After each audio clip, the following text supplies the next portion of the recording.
Shalom peuple de Dieu, je sais pas, shalom de partout ici, Kabozami, Tikanzambe Alola, Apambola, Bino, abonné na moi, vous s'abonner vraiment dans ces TV officiels, Antoye vraiment, na kata chaîne sur YouTube, abonnez-vous massivement, et ici qu'il y a des témoignages, couper sa révélation, tout message qui vient de la part de Dieu, toko hésiter, na kata FESA TV, pour te transmettre nos messages. Alors, les lots na lisolo nanga ozala pour édifier corps du Christ. En tout cas, la justice de Dieu existe. Bien-aimé, kolemba ko sala bolamu te pour na ba déception na ba trahison ya bato ya mokili. Ya on a partagé na bino na mokolo lelo, mais abonnez-vous massivement, pour partager vidéo, pour liker, pour commenter. Et que ça kaka lokumu et pas Nzambe. Bien aimé dans le Seigneur, nous sommes dans le temps de la fin. Où le diable a télémi na rise na inya son akati église. Na obete la bino lisolo ya ndeko moko oya uti ko sala nga vraiment pasi na motema de tant que frère, de tant que ndeko. Frère wana na otaki ko publier comme on a un frère Zacharie. Comme on est Zacharie na utaki ko publier ko poster ki akufi na checker na chima ya misu esili mais boyo kasko nini esali ke na poster frère Zacharie lolenge wana o bolamu ezangambu te bolamu ekotikala kombo nango bolamu parce que nzamba akosaka te frère Zacharie na yebi na kati ya église et pas évangéliste Ekuchu que je salue en passant. Na bandaki kosala na chaîne moko Nation Puissance Télévision et pas Maman Kati Munga que je salue aussi en passant. Nde ici kakani na yebanaki na frère Zacharie. Frère Zacharie aza mutu oyo azala na monde deux fois monde ba pendula. Et na yambaka na plateau a témoigner que atika a témoigner azalaki na salon epela moto a témoigner oyo a témoigner ki alongwe na monde deux fois azape moko oyo aleka na combat spirituel na église kuna na 17e rue ya mama Olangi pe ya Sonamu et toyebanaki na frère wana ezalaki aleki na plateau tosali émission évangéliste Ekuchu asukaki wana te amemaki lisusu na chaîne ya Alendele na nouvelle tendance alekaki pe na chaîne Alendele akendaki kopesa témoignage na ye alekaki pe na Shebiso TV alekaki kopesa témoignage na ye alekaki na ba chaîne pona kopesa témoignage ya ki deux fois esili bien aimé to mesana kibongo eye koleka mikolo mokolo moko na fanzi na ndako na 22h nayoki porte etokenga na binani namoni frère Zacharie akoti mais akotaki na kolela frère Zacharie akoti abandi olela mafa nakufi innocent bakoselinga makambo babengani ngai pa évangéliste Ekuchu alobi nga na toza ba traître alobi garder nga même pour 2 semaines naza na place à kolala te bien aimé tolemba osala bolamu te moto asali yo mabe mikolo na ye akati yango mais yo a prolonger mikolo na yo pe bénédiction na yo boyoka lisolo nga normalement nzamba asalanga na mawa nde nzamba asalanga nazalaka na mawa kati na nga nayokaki mawa natali R22h nazalaki kaka na piesi moko nayebisi ye likambo te lala napesaki frère Zacharie sika kolala o nazalaki nango akolia topartageaki lipa topartageaki sucre topartageaki o tozalaki nango elongo na bana na nga bien aimé soki na ana ya kolia te ye pe akolia te soki akolia eza tokokabola biso nyonso ensemble nazwaki ye de tant que frère naye koremplir deuxième commandement ya Bible première aimer ton Dieu plus que toute autre chose deuxième loi ya Bible eza amour du prochain nasalaki kaka amour du prochain de tant que frère na yebi nazalaki na mwa déplacement na bana na ngai natikaki frère Zacharie na ndako na déplaçaki et année na mwana nga ya suka ezalaki na janvier il fallait na déménager na ndako yango po esika yango nazwaka yango kaka pour en attendant na ba moment moko boende permetaki nazwa ndako mais ndako yango ebanda kokota mai il fallait na déménager na fin du mois ya janvier natikaki frère Zakari en attendant na bongisa kozwa ndako place mosusu esika na bande kopense kozwa ndako. Je vous dis frère wana ntango natiki na ndako ayibinga congélateur abimisi congélateur ateki ayibinga carton ya basani ekutaki nga na $260 banzungu basani ya bavitre ya kitoko baluta ko se servir bafourchette do carton ezaki na biloko ebele oyo na bandaki ko préparer na 2025 na sala restaurant na nga ya bien pour permettre nga na bana toyebana ndenge nini ya kovivre.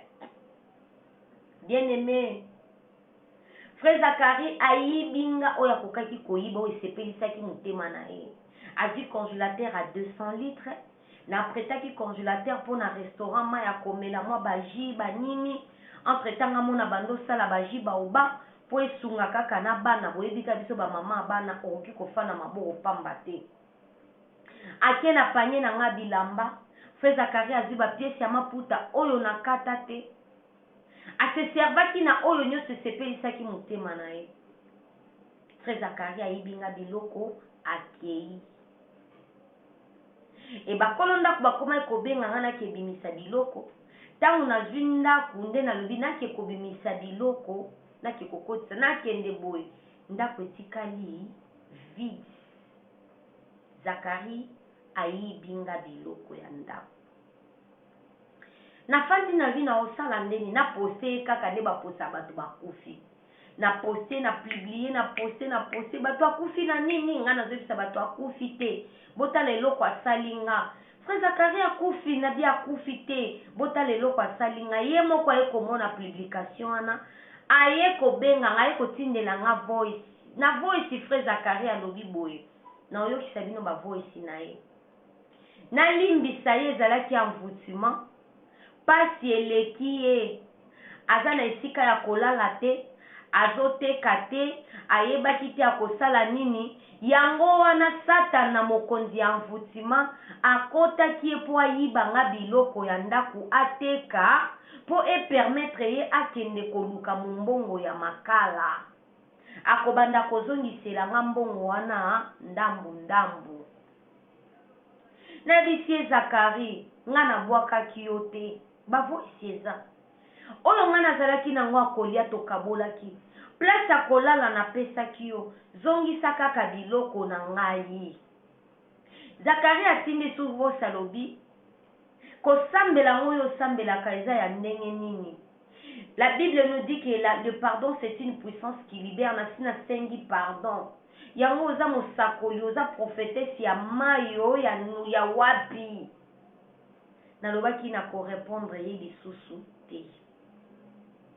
Nasalaki déménagement na nga nazwi ndako na nga mosusu ya sika il faut na bandela lisusu kosomba biloko ya ndako yango nalingaki naloba boye na bato nyonso baolanda nga justice ya Nzambe ezali ata namoni Zakari na omeme na justice te mpo na sinya na Nzambe la justice céleste.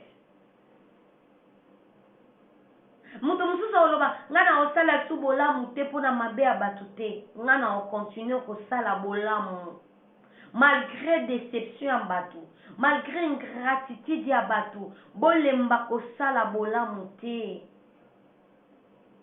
Zakari alobaki abongwani atémoigner atikaki deux fois nzoka nde aparki deux fois Zakari azalaki moyibi miniature bomoni na photo wana fukami na veste na chair eza église évangéliste ekutu epai kanya bandaki komodere azalaki lokola moko na kati ya église po suwe na ye ezalaka efo asalela Nzambe. Bien aimé okosalela Nzambe na kati ya moyibi bakoyamba ona église osalela Nzambe okoteka ba instrument okoteka ba micro parce que nanu azui de délivrance c'était molimo qui moyibi eza kati na ye. La justice de Dieu y en a. Bien aimé, justice ya nzambe ezali. Bino batu bolingaka komisa la justice. Eza mabete. Peut-être capacité à résister na problème oza nango te. Mais biso nzambe asala biso ngolu ya résister liboso ya batempête nyonso oyo eningisaka batu. Nayebisa nzambe na kose justifiara te. Mutu asalinga mabe na kolemba koboka mabolongo na ngate liboso ya nzambe pona kolela justice ya nzambe na batu nyonso oyo lokola ba Zakari oyi mutu ayambi yo apesi yo place akolala akaboli yo lipa bokaboli sikre bokaboli nyonso mena suka yibinga alobi ake kosala commerce kita di na mbongo wa muyibi mutu evoluaka nango. Nani ayebi soki na mbongo muyibi mutu akoki ko évoluer. Mutu asilisaka pasi ya mutu eza nzambe. Et bien aimé na yeko comprendre que batu ebele lelo bayaka na ba témoignage eza batu oyo babongwani te. Eza batu oyo bayaka kobeta mankiona. Na ya na témoignage ke natiki bato pe amawa zwa mwa code to soutenir yo gloire au Seigneur gloire à l'agneau immolé. Mais na nyonso Zakari asalinga na pesi lokumu epa nzambe. Nzamba sisi nanu kokoma te, azokoma histoire, azokoma livre ya témoignage ya vie nanga. Essayez de faire banda kosala ba voice na tikali pe ko répondre yete. La Bible nous dit bénissez vos ennemis. Ici kanyoso Zakari azwami na lobi nzamba pambola ye. Mais justice ya nzambe na ebike eko rattraper ye ici kazali. Na komisa la justice te atambola na ye. Mais justice ya nzambe. Nzambe abimisaka moi pona bato ya malamu na bato ya mabe. Nzambe abetisaka mbula aokutana na frère Zakari. Aleka na ba nouvelle tendance à témoigner. Et na yeko comprendre que qui deux fois atika na qui deux fois te azalaka deux fois ti lelo. Mais bolingo ya ko soutenir et voilà ka biloko mususu mais nzambe apambola yo. Ya ona ngaki na conseil ndeko nango landinga. Oui, biso bana nzambe tozo vivre na kati ya balu. Mais nzambe kaka nda justifiera biso. Biso bana nzambe to vivre na kati ya persécution ya ba méchant. Mais to yebi ke nzambe na biso il s'appelle le Dieu tout puissant. Komi sala ka justice te. Tika justice ya nzambe esalema na vie na yo. Ko sala eloko boete po ezala ebongo muninga ka po asala ki boye yango efwa meme bongo yango bino ko sambela yango. Mutu abondela razara zoba te. Mutu abondela razara kizengi te. Lelo bato babondela ba koma faiblesse ya banguna. Aperçu asali o mabe po ya koloba ke mais osambelaka mais mutu asambelaka aza très dangereux koleka même nganga. Mutu asambelaka aza très dangereux pe très dangereux koleka mutu oyo asalaka bonganga. Mutu azobanga nganga mais azobanga mutu asambelaka te. Mutu azobanga ndoki mais azobanga mutu asambelaka te. Alors bien-aimé dans le Seigneur, to se justifie akate to misa la justice. Na sali vidéo nanga oyo pour permettre batu mususu bakomona frère Zakari koleka lokola mwana na mpate aza mwana na mpate te frère Zakari abongwana na ete. Vidéo nanga na sali eza pona kokebisa bana nzambe mususu isika nyonso bakomona Zakari abongwana na ete aza deux fois ti lelo aza moyibi. okoya koyamba ye na mawa nyonso na lokuta na lolemo ya siapa aza nango nasala boye yo ndimeli ye olobi nasala boye nazongisa boye nzoka nde aza na ye kaka songo diongo abongwani na ye te. But ya video nanga eza mpona kosauve bato mosusu oyo bakomona Zakari oyo bakologe Zakari na baeglise na bango na bapermanence na bango oyo bakologe Zakari na bandaku na bango de temps keke toyambi mwana nzambe abongwani na ye te. Donc bo faire très attention, bokeba na bisika nyonso akoleka. Merci beaucoup na babone na ngande tokomi na suka ya émission na biso pe lisolo na biso o na linga kina partager na bana nzambe ebele. Bo s'abonner massivement, bo partager vidéo, bo liker, bo commenter, bien aimé et kopesa kaka lokumu epa nzambe. Mais n'oublie pas but ya vidéo nanga la justice de Dieu y en a. Justice à nzambeza. Nzamba se vengeaka kitoko koleka justice à batomoki. Et bye, tout le monde à la prochaine et laissez mon Dieu vous bénisse. À la prochaine.